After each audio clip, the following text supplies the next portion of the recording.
Un nouveau numéro de Quelle époque est diffusé ce samedi 27 mai sur France 2. Léa Salamé accueillera notamment des personnalités du monde du cinéma à l'occasion du Festival de Cannes, mais pas seulement. Léa Salamé et Christophe de Chavannes seront de nouveau présents en deuxième partie de soirée sur France 2 à la présentation de Quelle époque, ce samedi 27 mai. Ils recevront comme de coutume diverses personnalités du monde artistique ou politique, mais aussi des invités moins connus du grand public au parcours de vie édifiant. Cette émission sera notamment marquée par l'actualité du Festival de Cannes qui se clôture le même soir, avec plusieurs invités liés au monde du cinéma.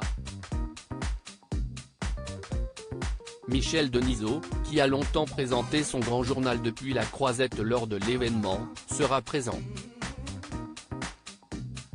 Le journaliste vient de présenter au Festival de Cannes la saga Rassam Berry, le cinéma dans les veines. Un documentaire sur une famille de producteurs. Du cinéma et des polémiques à l'affiche dans Quelle époque. Le monde du cinéma sera également représenté par Thomas Langman, producteur, scénariste et réalisateur qui a dernièrement pris la défense de Maïwenn dans l'affaire de son agression d'Edoui Plenel. La ministre de la Culture, Rima Abdul Malak, sera également présente, pour évoquer Cannes sans doute, mais aussi les attaques contre certains pans de la culture dans notre société. Elle avait notamment pris position sur la présence controversée de l'acteur Johnny Depp. L'autre grand événement du moment est bien sûr Roland-Garros.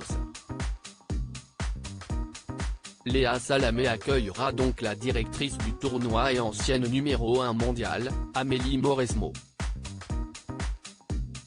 Au rayon des stars, on retrouvera le rappeur Gims. Il fait partie des artistes les plus populaires en France et entamera une nouvelle tournée en novembre prochain, mais est aussi empêtré dans la polémique depuis quelques semaines, après avoir relayé des propos farfelus et complotistes sur l'Afrique et la préhistoire.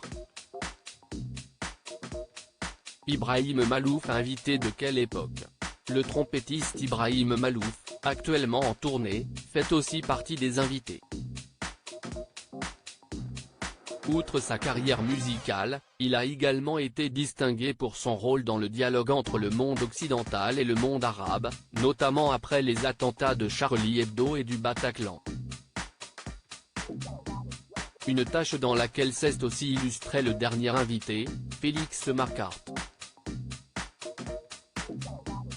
Celui-ci a notamment fondé un nouveau réseau social, destiné à un réel partage et à la création de rapports profonds et respectueux entre utilisateurs. Article écrit en collaboration avec 6 médias. À lire aussi Tu vas trop loin, cette agressivité, c'est malaisant, Léa Salamé se confie sur le jour où elle a été recadrée par sa mère après une interview mémorable.